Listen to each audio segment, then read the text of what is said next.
Hi, I'm Fili. We're just doing a little project on egg incubators.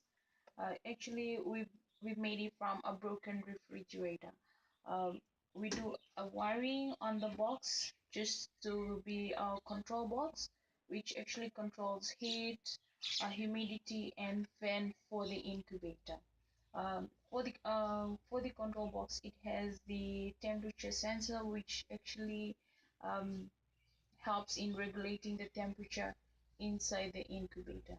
And inside the incubator, we also do a couple of wiring for the bulb that is to help on the heating of the eggs.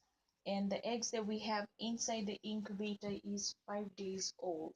For the eggs, this project actually helps in their helping local farmers to hatch their own chickens in their farm, and it can cater for around 60 to 100 chickens per hatching.